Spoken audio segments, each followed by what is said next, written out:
Good morning! How are you everybody? Di ba? Lusyang tayo pagkagising. Kasi, hindi po ako ang maghahatid kay Nathan. Si Daniel, wala po siyang trabaho. It's Monday today. Happy Monday, guys! Pag Lunes at saka Friday, wala po siyang trabaho. Kasi di ba 3 days pa lang si Daniel. Dali dito! Good morning! Good morning. Uy, may mga gas-gas na ano niya, kanyang salamin. Kamahal pa naman ang salamin dito, guys. Kahit yung glass lang, 300 plus. Good morning! You need to go to the barber again. What is the barber? Cutting your hair. Why? Can I cut your hair? I'll give you I'll give you 4 euros. No, that's not to do. I don't want. Then, you can buy the Tamagotchi already. Yeah, that. Then you don't need to wait 30 days because you still need 4 euros, and you're getting 1 euro every Saturday. And if I will cut your hair, then you can already buy the Tamagotchi. Now, deal or no deal? 10 cents. Do you give me 10 cents too? Yes, 4 euros and 10 cents. Is that a good deal or no deal? Good deal. Huh? Good deal. So I will cut your hair later? Yeah. Okay. I'm sure. Yum. Yum. Baby. Bye-bye. Enjoy school. I love you. Hala! I love you. I love you so much. I love Go now! Go now! Bye! I love you so much. I love you so much. Close the door. I love I you. love you. I miss you. I miss you. Sige na! I love you! Okay na. Nakaayos na tayo. Nakapag-lipstick na din. May ganap po tayo today. Bisitahin natin si Oma. Hindi ko sure kung makapag-vlog po ako doon. No? Kasi, wala po si Bian nandito. 9 days po siyang hindi makapunta sa nanay niya. Kasi si Bianan, guys, may pabakasyon siya. Yung granding bakasyon. Kasama po ang best friend niya. Nag-Greece sila sana all ng 9 days. Kaya, nakiusap siya sa amin, sa kuya niya. Nung weekend, ang kuya niya ang pumunta kasi may lakad kami. Tapos sa kapatid niya din, ang kapatid niya naman every Tuesday, pumupunta kay Oma. So, today tayo. Monday. Para may ganap din siya. No? Baka ilabas natin siya. Kay, yun din ang sabi ni Bian na nilalabas niya na si Oma ngayon. Bago niya lang yan na naglabas-labas si Oma ba? Na pumupunta doon daw saan. Basta nagsisend din siya ng mga video nila. Na nasa labas nga sila. Tapos i-ano lang si Oma, itulak sa wheelchair. Magpunta din tayo sa bahay ni Bianan. Kasi nakiusap din siya para sa ano niya, sa pusa niya. Yung ano ba, yung mga uo ng mga tae ng pusa niya, guys. Pangtanggalin po natin doon sa kitty box niya. Pumupunta naman dyan everyday ang kanyang kapitbahay. Nung nakiusap siya sa kanyang kapitbahay na yung pagpalabasin lang ang pusa, tapos papasukin ulit. Ganun yan sila dito. Magbigay yan siya ng susi. Parang 2 kapitbahay niya po ang may susi ng bahay niya. Oo, ganyan sila ka, anong tawag dyan? Ganyan po sila ka magtiwala ba? Hindi ako magbigay ng susi. Oy, makita niya pala yung mga tinatago kung naalikabok dito. Pero yung kapitbahay ni Bianan, ganun din po kay Bianan. Pag magbakasyon sila, makiusap din sila kay Bianan. Tapos si Bianan may susi din po ng bahay nila. Ganyan po sila. In fairness sa kanila. Pero baka ibigay lang, tanongin ko nga si Daniel, baka ibigay lang yung extra susi pag magbakasyon na, pag makiusap. Pero pag wala sa bakasyon, baka hindi din. No. Mahal, I want to ask you something. Because it is normal here in the Netherlands that your neighbor, you know, that you can ask your neighbor to go to your house to like feed the cat when you are in vacation, just like Vika is doing ba? Yeah. Her neighbors. What is that with the key? Does Vika just give the key to the neighbor when she's going away, or they always have her key in the house? I don't know. Depends, on your relationship with your neighbor. I had the key to the house of my neighbor before when I was always doing his cat. Oh, whose neighbor? Yeah, the one who is not alive anymore. Yung When I was always doing the medicine in the neck of the cat, and and I painted his house. I did a lot for him. I worked in his garden. Yung kapitbahay ni Biana na naging best friend din po ni Daniel pero nawala na po siya kasi na-disgrasya yun siya guys sa sasakyan. Doktor po yun siya. So yun. Right? It's normal here that you give If you have a good relationship with your neighbors, yes. do you want to give our keys to our neighbors there? We did that one time. Which one? I don't remember. We never did. We always ask Sushi. Vika. No, we always ask Vika, mahal. Never happened. It's always Vika who does that for us. Si Bianan, meron siyang susi ng bahay namin. Pero bahala ka dyan. Hindi ako magbigay. Uy, kaya makita yung mga panty ko na may butas at saka mga It's wala also naman. because, if we do that, and I mean, we are good with the neighbors, but we are not super close. That's the first one. Yeah. And the other one is if we do that, I need to, teach them how to use the alarm and all that kind of stuff. So it's extra effort. Yeah. Tapos ngayon, tama na muna. Can you get me the, mahal, the hanging thing? Dito ako magsampay ng mga damit ni Nathan sa loob guys kahit may araw sa labas. Kasi ang anak ko at saka si Daniel ngayon, hindi normal ang allergy nila sa grass pollen guys. Umaga pa lang si Nathan, grabe na ang hamot sa mata. Kita nyo man kanina. Tapos ang sipon, grabe. Kaya kagabi, pinag-antihistamine ko siya kanina din. Nag-antihistamine po siya. Hindi normal ang nila. Malala ang allergy nila guys. Tapos meron na ba kaming mga filter dito. Ayan filter. Air filter. Tapos sa taas din po, air purifier. Yeah, this one is to be in the wash. Na muna ako. But you need to go outside? Maghanger. No, just here because of this It's allergy. not on stuff, so Yeah. put it outside. Also, maybe yours, mahal. What do you think? Just here ba? Because the sun is also always here. Ayan yung ating pa-OTV today. Simplihan lang natin, guys. Are we taking out Oma today, mahal? Because that's what Vika asked, right? The last time.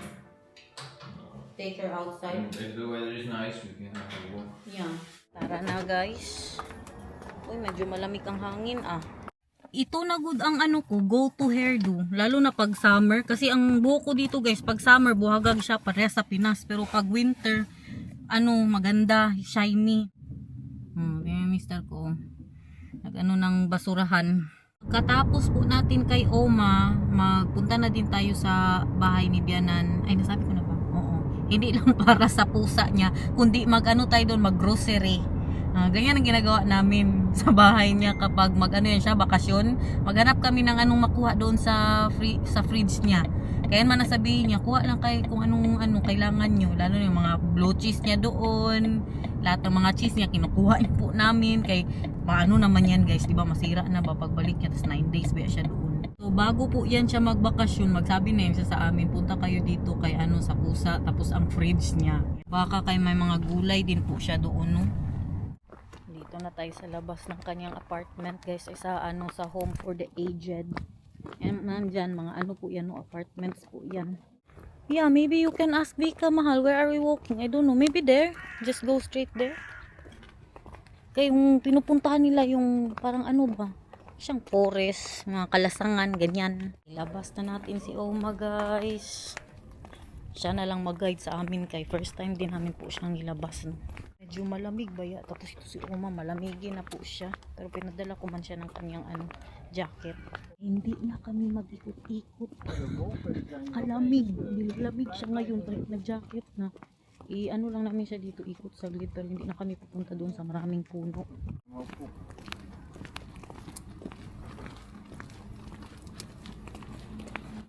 Ito siya, home for the aged din yan guys. Ibang building pero parehas pa rin kanila Oma. Ikot lang kami dito saglit. Tapos yan na nga yung mga madaming apartments po dito. Mga normal na tao yung mga nakatira dyan, hindi na matatanda. Tsaka yung doon na side. Puro apartment. Tingnan nyo guys, meron silang mga exercise dito.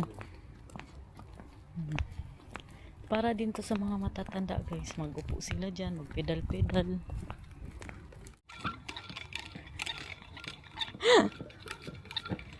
Like that. It's for them, mahal. For the old people. Balik na po natin si Oma. Hindi ni kami magtagal kasi parang may bisita din siya na alas 12. Sabi niya may magpunta daw ng alas 12 sa kanya. Yeah.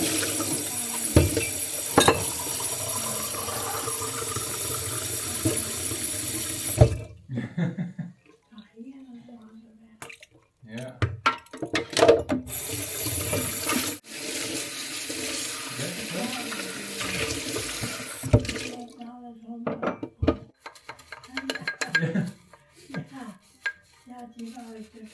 Yeah. Tara na guys, punta na tayo sa bahay ni Bianan. Diyan sila nagbibingo, may mga activities din po sila, magbingo sila diyan, marites. Kasi ano ba si Oma, makalimutin na talaga siya. Alam nyo ba ilang beses niya tinanong si Daniel kung nagkape na si Daniel? 4 na beses. Ilang beses niya din po sinabi na nasa Grace si Bianan. Makalimutin na talaga siya. Nagugas ako kay, hindi nga yan sila naguhugas diyan. Yung mga nagbabantay po sa kanila. Si Bianan po talaga ang naguhugas, tsaka ako pag makapunta po kami ni Daniel, tas may mga pinggan siya tong kanina sa kinainan niya sa umaga. Alam niyo yung kinakain na lang ni Uma ngayon guys, ano na yun, parang lugaw nga siya na nasa bak. Tapos initi na lang po yan, dyan siya tinutulungan mag-init ng pagkain niya. Yan ang kinakain niya sa umaga, sa tanghali at sa gabi. Tapos chocolate milk. Hindi na siya makakain ng mga tinapay, hindi niya na kaya, kaya ang ngipin niya din ba, paubos na po ang ngipin niya. Mag 97 na yan si Uma guys. So kanina habang nag-ano ako, hugas ng pinggan, tinanong siya ni Daniel, tell me about did you ask Oma, right mahal, about your grandfather? Yes. Tapos nagkwento siya. Oma, because before when I get to Oma, she's always talking. Yeah. But that's not the case anymore. No. So I need to, give a topic that she also has memories from Yeah. and interest in, and I Yeah. am also interested in my grandpa. So Yeah. that's a nice thing. Matagal na wala ang grandpa ni Daniel guys. You were 2 years old, right? When he passed 2.5 years old when he passed. Maliit pa siya nang mamatay ang ni Oma. Ang mister po ni Oma, ang kanyang lolo. Kaya din nagtanong si Daniel kasi iba na talaga. Dati guys, hindi yan matahimik si Oma. Kahit ano yung sabihin niya, basta maisip niya yung mga nangyari sa noon kapanahunan. Pero ngayon, pag wala kang itanong sa kanya, magpikit lang siya bigla. Tapos na naman, ganyan. Pero proud ba na nakaabot siya sa ganyang edad guys? Tapos kanina, napag-usapan na naman po namin, nakwento niya na naman yung napunta siya sa police station. Wala na ang mister niya nun guys. Tapos ang mister niya, merong kutsil, parang samurai. Mahal. My love. Grocery bag. Yeah, grocery bag. Kaya mag-grocery na tayo. I was telling them you were talking about with Oma that she was bringing a samurai in the police station. And the police officer thought that Oma will... Samurai? Ay, what's Sundang ba? You talk about that, right? Samurai? That Opa had sword before. No, guns. Ay, guns! Yes, from after or from Tingnan nyo, nakalimutan ko na. Guns, and then she went to the police, mahal. no, her husband died. Yeah, her husband died. And then she had the guns in the house and she didn't want them, so she went to the police. And she went there, she said, I have guns. And then the police, they ran away and they put all the armor on. And then they came to her all armored. Sabi niya, I have guns. Sabi niya sa police officer, nagtakbuhan sila, sila ng mga vest nila. What happens, Mahal, if you walk into a police office in the Philippines and you say to the officer there, I have guns, what will they do? Maybe they will ask, why do you have guns? Huh? They won't immediately. And then, when they went to Oma, mahal, what did they say? Oh no, nothing. She explained when the guy in all armor was there in the bulletproof vests and stuff. Dali na na tayo grocery, let's do grocery, And Diki. then one of the police officers went with her, and then they took the guns, and that's it. Grocery shopping. Oh, I remember that you had a knife from your grandpa. Sword. A sword. Ah, that's what I That's remember. what he was with, but that's not sharp. Mm. Oh, I think when will this expire? I think we need to bring this. It's not expired. Only expired we will get, I mahal. want. Only expired we will I get, only mahal. want. She will be back here next week. Next week, yeah, that's why I want. Yeah, look, until when is that? Mahal. Mm. When you get an opportunity like this, you grab everything. Yeah, let's grab everything, mahal. Oh, we grab this one Mm. Yeah. because she told us to grab this one. Mm. And what else? How long will this be? Where's is the sword, mahal? Where is the sword now? And 6. You still have that? Or not anymore? The sword is here. Oh?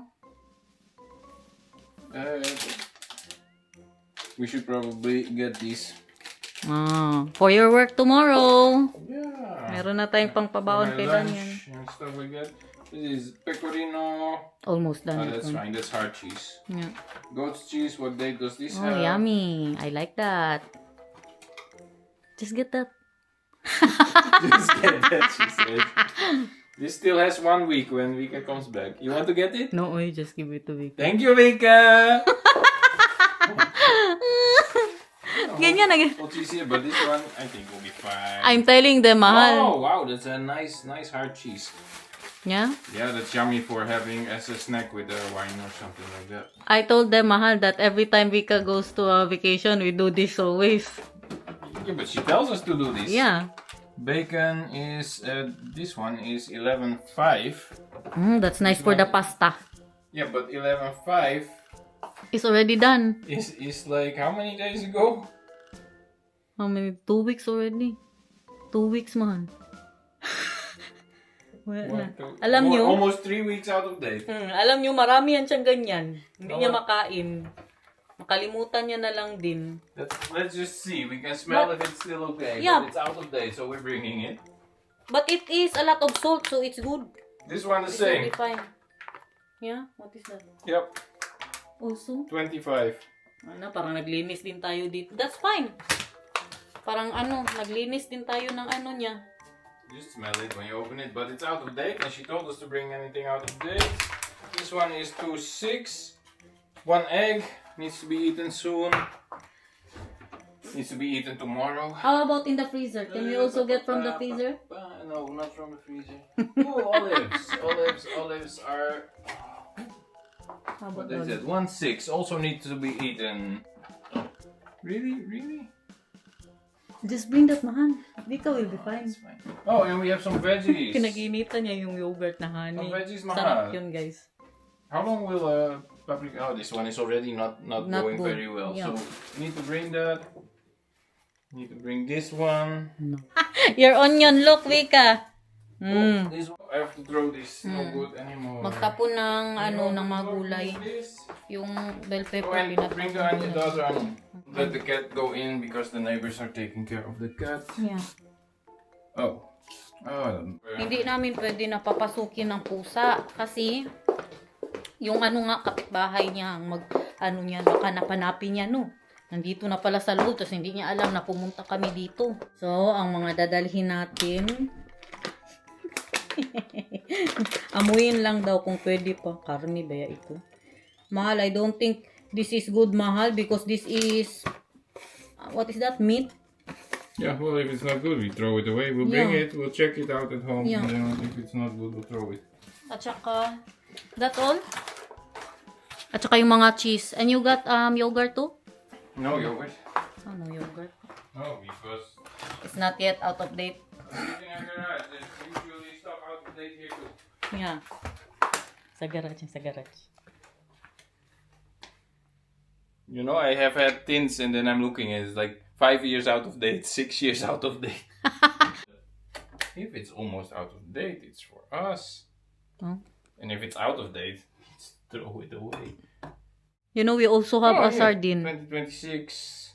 This one needs to be used soon. We also have a sardines at home. Also almost out of date. Herring. Yummy. Yeah, it needs to be gone soon. We can bring this. It's Sardinas ng very, Dutch. very boring vlog. Just me looking at dates. I don't even see a date on this one. Guys, hindi niya nakayanan. Show us. Sure what? kumuha talaga. Cutting. Istoryahe. Kumuha talaga siya ng isa. Pang dessert kasi yun. Matamis-tamis na yogurt ba?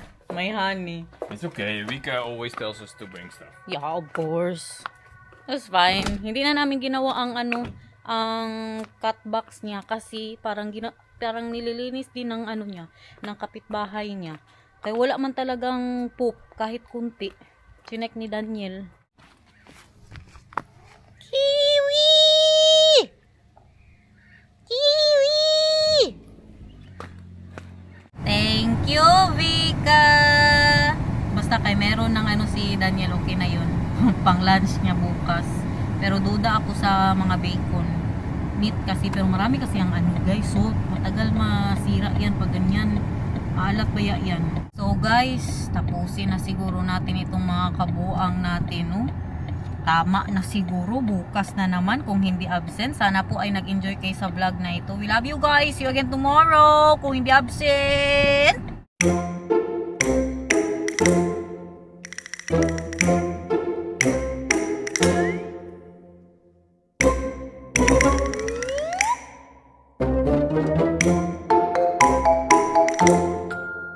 Thank you.